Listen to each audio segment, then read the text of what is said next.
Hey, it's Nick with B&H, and we are here at NAB 2024 right now, checking out everything that is new in the world of cine lenses and cine cameras, and there is a lot to go over. I just kind of got here, and already I've been able to see some new product announcements, some things here physically for the first time that were just announced, and also some prototypes of things. So there's a lot to go over, but we're going to cover it together. So let's take a look.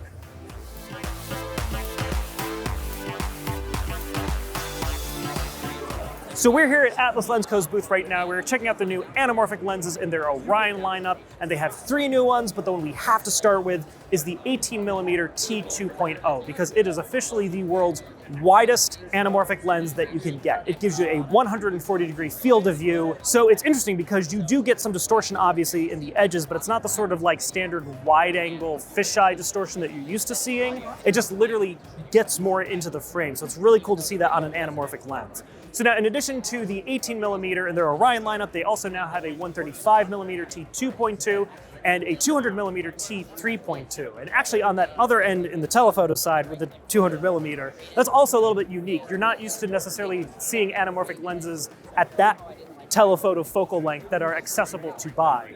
And on that note, actually, they did say that these will be available within 3 to 6 weeks. They have some inventory available now, and so those will be shipping pretty quickly if you want to get your hands on them. So we're here at NISI's booth right now. Now, NISI is primarily known for their filter systems, but they're increasingly known for their cinema lenses, actually. And they've actually expanded their lineup of Athena lenses, which now includes a new 18mm T2.2, a 40mm T1.9, and a 135mm T2.2. Now, this joins the other Athena lenses that they released last year, which we covered here at the booth during NAB 2023. And if you missed the boat on the Athena lenses, they're really interesting, actually, because they're very affordable cine lenses that offer a very clear, sort of clinically accurate look to them, which is a little different from what you're usually looking for in a cine lens. A lot of times you're kind of hunting for a specific character to it. But since NISI's sort of bread and butter is filtration, what they do is they start you with a really neutral, nice looking image out of their cine lenses and let you kind of add the specific look that you want to them through filtration.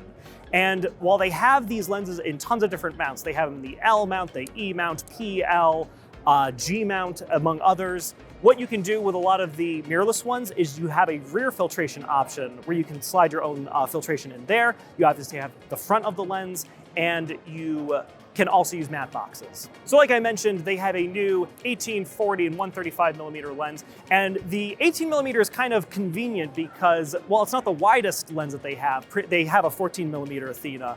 That one was not able to accept front filtration, but the 18mm is. So if you still wanted a wide angle lens and the ability to put front filtration on it, that kind of lets you do that. And the other nice thing about the Athena lenses is they all essentially are the exact same weight, so they're very easy to rebalance on a gimbal, let's say. I say essentially because they did tell me that the 135mm, the new one, is a little bit heavier. It's still very close to the same dimensions, but that one you might need to tweak your gimbal just a little bit. So that is what's new with the Athena lineup of cine lenses, but they also have some new adapters for their lenses, including a Z to PL mount adapter so that you can use their PL version of their Athena lineup on your Nikon camera, which is great because if Nikon decided to do anything, let's say, more cinema related as of late, it'll be nice to be able to use your lenses with that. So that is an adapter coming, and they also have a Hasselblad adapter that they showed me, which is pretty interesting. That is a much rarer lens mount adapter to see to use with cine lenses, but NISI is offering that.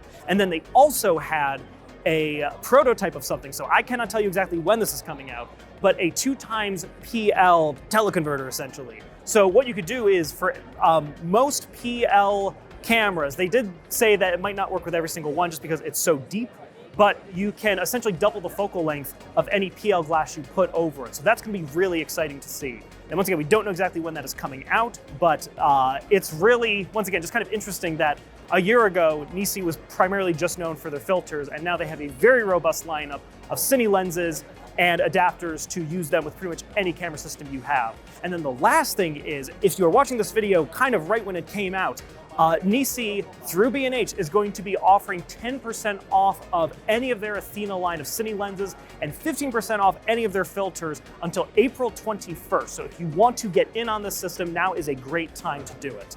But that is what's new with NISI. So we're here at Blackmagic's booth right now, and I will preface this by saying Blackmagic made a ton of announcements for NAB. In fact, they made so many announcements, we're going to do a whole separate video just on the Blackmagic gear. But we are going to talk about the cameras that they came out with today. So the first one we got to talk about is the new Ursa Cine. It is the highest end cinema camera they've ever made, 12K resolution, but a bigger sensor than their previous Ursa 12K. So biggest sensor, 16 stops of dynamic range.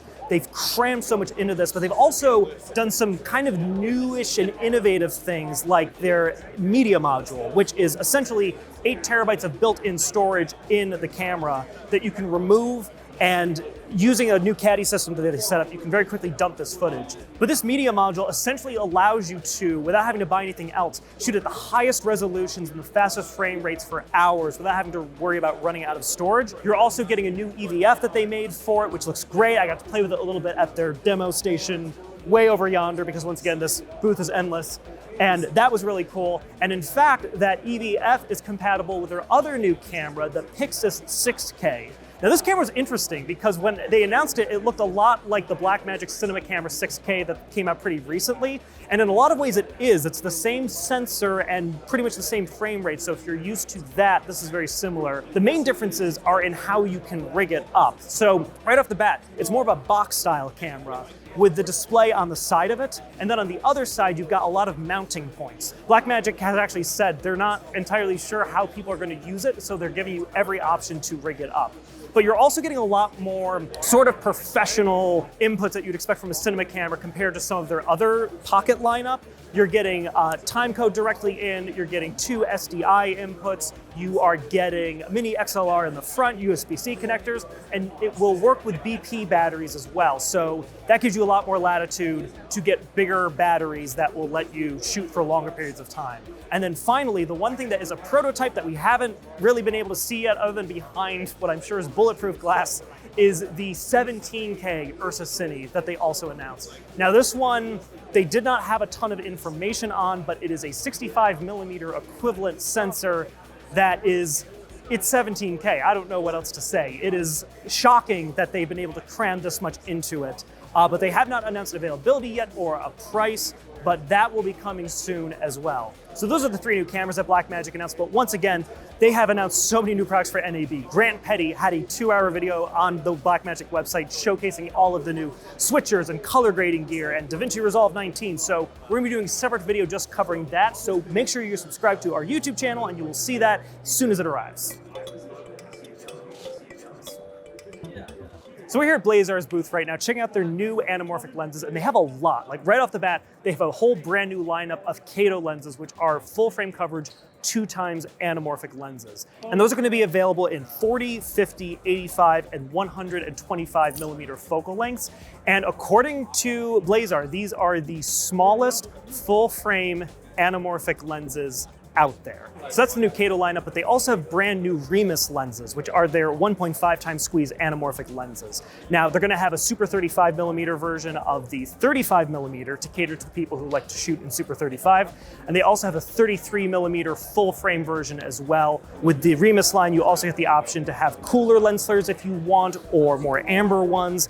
And the Remus lineup is really nice because they kind of balance retro characteristics with a clean, modern look. So you're kind of getting the best of both worlds with that, and that is what they have new here at Blazar.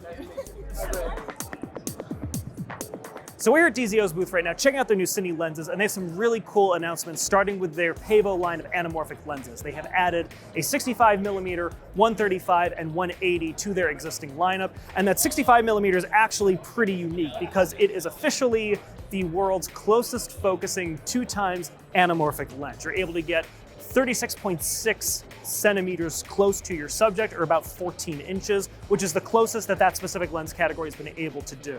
Now, if you've shot with DZO's Pavo lenses, you know that you get really well-controlled chromatic aberration and gorgeous bokeh. So being able to get that now at these different focal lengths, especially those expanded telephoto ones, is gonna be really handy for people who shoot anamorphic. And now, at first, I thought that was all that they had, but literally they said today, I can't even find this on their website as of right now, they announced a new lineup of Cine Prime lenses called the Arliss, I believe is how it's pronounced, line. And that is going to be coming in a 25, 50, 75, and 100mm focal lengths. Now, compared to the Vespid line, the biggest advantages you're getting are that these are much faster lenses. They're T1.4 across the lineup, and the rep told me that you're also going to be getting higher resolution and increased image quality out of these lenses, and they all weigh exactly the same. They're all equally balanced, so if you want to rig them up, you can interchange them. So that's literally all I know about them right now. I'm going to be interested to hear more about it once it's on their website and once we have some more hands-on time with it, but that is what DZO has going on here. So we also swung by Kinefinity's booth because we heard that they have a prototype of a new camera here on the floor, and they do. I would say the name of it, but they haven't given it one yet. But it is an 8K capable camera with a brand new sensor. Now, they were able to give me some specs on it, able to shoot up to 66 frames per second in that 8K resolution. You're also getting, they said, 5 SDI ports on this, 2 of which are 12G capable. And you're also getting Genlock on this. They said it was a highly requested feature for a lot of their users, so you're getting that as well. The design that we saw might not necessarily be what it actually looks like, but you can still expect this coming later this summer. And then they also have a new universal EVF. So this guy's going to be powered by DTAP. They said it's very low power consumption, but you can use it with your V-mount battery or other charging solution that you have, and extremely low latency. Also, no price announced on this, but they're aiming to have it be pretty affordable. EVFs can be very expensive, but they really want this to be able to be used by a lot of people. So that is what is here at Kinefinity's booth.